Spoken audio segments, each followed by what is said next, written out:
বড় চিংড়ি মাছ, মাঝারি সাইজের চিংড়ি মাছ এবং ছোট চিংড়ি মাছ, নদী থেকে ধরা তাজা বাইল বা বেলে মাছ, সাথে আছে রাক্ষসে শাকার মাছ। এবং এই শাকার মাছের শেষ পরিণতি কি হলো চলুন দেখে আসি পুরো ভিডিওতে।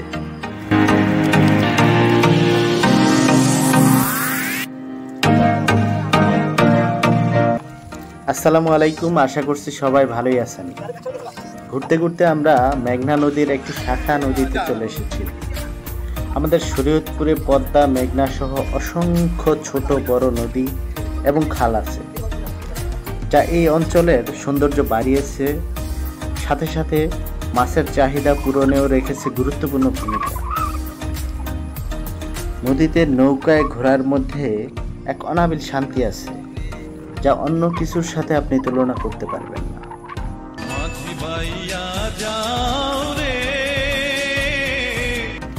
নদী পাড়ের প্রায় প্রত্যেক বাড়িতেই এইরকম ছোট নৌকা থাকে। এই নৌকা তারা নানান কাজে ব্যবহার করে থাকে। প্রথমত, নদীর পাড়ের বেশিরভাগ মানুষই এই নৌকাতে করে মাছ ধরে তাদের জীবিকা নির্বাহ করে। দ্বিতীয়ত, নদীর ওই পারে যে চর জেগেছে, সেই চরে এখানকার মানুষজন গরু ছাগল লালন পালন করে। এই নৌকাতে করে তারা তাদের ছাগলগুলোকে সকালে নদী পার করে চরে দিয়ে আসে, আবার বিকেলে সেগুলো নৌকাতে করে নিয়ে আসে, আর গরুগুলোকে তারা সাঁতরে পার করে থাকে। জেলেদের মাছ ধরা দেখে আমরা খুব দ্রুত বৈঠা বেয়ে মাছ ধরা দেখতে চলে আসলাম। আমরা খুব ভালো সময় এসেছি, কারণ হচ্ছে জেলেরা মাত্র জাল তুলেছে, আর এখন তারা জাল থেকে ময়লা আবর্জনা ফেলে দিচ্ছে, যাতে করে তাদের মাছ বাছাই করাটা খুব সহজ হয়। ময়লা আবর্জনা পরিষ্কারের সময় আবর্জনার সাথে যে মাছগুলো উঠছে সেগুলো তারা এই ট্রেতে রেখে দিচ্ছে। আসল মাছ ধরা এবং বাছাই করার কাজ তারা এখনো শুরুই করেনি। এখন তারা জাল থেকে ময়লা ফেলছে এবং জাল গুছাচ্ছে। নদীর এই মাছগুলোর স্বাদ অতুলনীয়।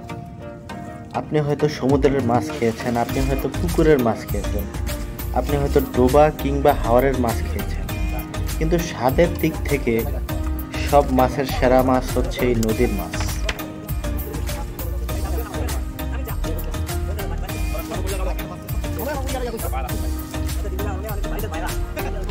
জালে এখন ময়লার পরিমাণ কমে গেছে, তাই কিছু জেলে মাছগুলো একপাশে নিয়ে তাদের মাছ বাছাই করা শুরু করে দিয়েছে। এক এক রকমের মাছ তারা এক এক রকমের ট্রেতে স্থানান্তর করছে তাদের বিক্রির সুবিধার জন্য। মাছ ধরার এই কাজটি অত্যন্ত পরিশ্রমের একটি কাজ। জেলেরা এখন যে প্রক্রিয়ায় মাছ ধরছে, এই প্রক্রিয়াকে বলা হয় জাল দিয়ে মাছ ধরা। এই পদ্ধতিতে মাছ ধরতে হলে প্রথমে অনেকগুলো ডালপালা নদীর একপাশে, তারপর এই ডালপালার আশেপাশে মাছ জড়ো হতে থাকে। তারপর কয়েকদিন পরে সেই ডালপালার আশেপাশে এই যে জালগুলো দেখছেন, এই জালগুলো দিয়ে আটকাতে হয়। এরপর জেলেরা ডালপালাগুলোকে নদীর থেকে পাড়ে তোলে। সবগুলো ডাল তোলা শেষ হলে এরা সুনিপুণভাবে জাল পাড়ে ভেড়ায়, আর পাড়ে ভেড়ানোর পর চলে ময়লা এবং আবর্জনা ফেলে মাছ বাছাইকরণ প্রক্রিয়া। এই পদ্ধতিতে জেলেদের দীর্ঘ সময় পানিতে আটকে থাকতে হয়। এখন আপনারা যে মাছগুলো দেখতে পাচ্ছেন, এগুলো হচ্ছে শাকার মাছ।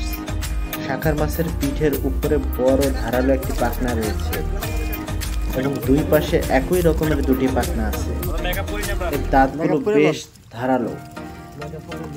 রাক্ষসে এই মাছগুলো এখন প্রচুর পরিমাণে দেখা যায়।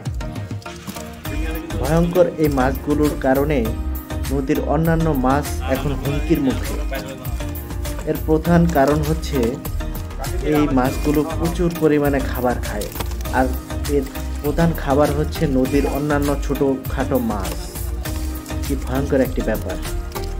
এভাবে চলতে থাকলে নদীর অন্যান্য মাছ বিলুপ্ত হতে খুব বেশি সময় লাগবে না। আপনারা এই যে এতগুলো মাছ দেখতে পাচ্ছেন, এর মধ্যে প্রায় অর্ধেকই কিন্তু শাকার মাছ। কি ভয়ঙ্কর একটি ব্যাপার। এইভাবে শাকার মাছের পরিমাণ যদি দিন দিন বাড়তেই থাকে, তাহলে কিন্তু আমাদের নদীর মাছে একটি বিরূপ প্রভাব পড়বে, আর নদীর মাছগুলো বিলুপ্ত হওয়ার একটি বিশাল সম্ভাবনা দেখা দেবে। নদীর এই চিংড়ি হচ্ছে আমার সবচেয়ে পছন্দের মাছ। জেলেদের এই মাছগুলোর মধ্যে সবচেয়ে বেশি রয়েছে চিংড়ি মাছ, যদিও বেশিরভাগ চিংড়ি ছোট এবং মাঝারি সাইজের। চিংড়িতে কিন্তু প্রচুর পরিমাণে প্রোটিন, আর চিংড়ির মালাইকারি খেতে কিন্তু দারুণ মজা। আমরা বেশ আগ্রহ নিয়ে মাছ ধরা দেখছি। মাছ ধরা দেখার মধ্যে অনাবিল এক শান্তি রয়েছে।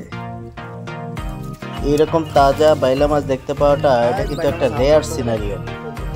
বাইলা মাছ এর জীবনী শক্তি কিন্তু খুবই কম, ইলিশ মাছের মতো, অনেকটা ইলিশ মাছের মতোই এর জীবনী শক্তি।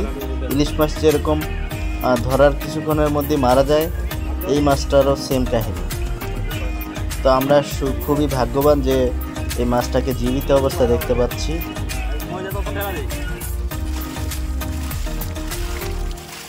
জেলেরা এখন মাছগুলোকে তাদের আরেকটা জালে স্থানান্তর করছে, এটাকে জিয়ে রাখার জন্য। জিয়ে রাখলে মাছগুলো তাজা থাকবে, আর তাজা থাকলে সেই মাছগুলোকে তারা বাজারে নিয়ে ভালো দামে বিক্রি করতে পারবে।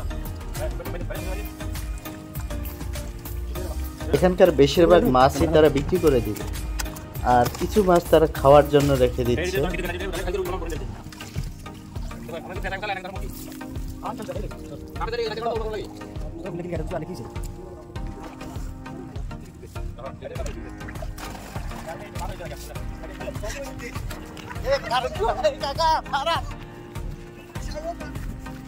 একটু দাঁড়ান দাঁড়ান।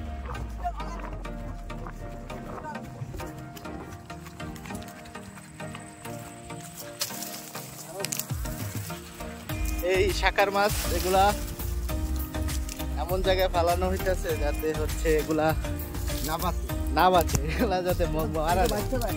এই রাক্ষসে মাছ, এই মাছের কারণে নদীতে ছোটখাটো মাছ সব খায় ফেলে এগুলা। হ্যাঁ, কাটা আছে, কাটা আছে। না না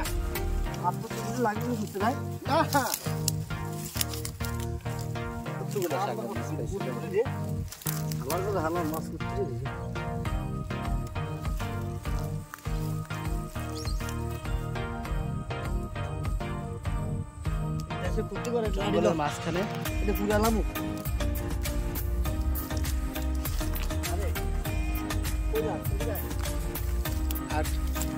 নদীর পাড়ে নির্জন একটি জায়গায় এই চরের মাঝখানে এই মাছগুলোকে ফেলে দিল।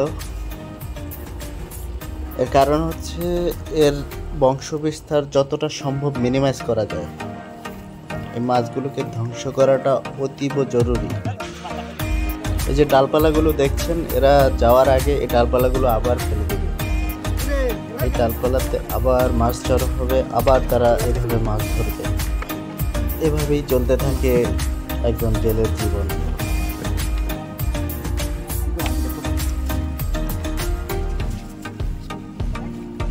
মাছ ধরা শেষ, এখন জেলেরা তাদের জালটাকে পরিষ্কার করে নৌকাতে তুলছে। মাছ ধরা দেখা শেষ, এখন বাড়ি ফেরার পালা।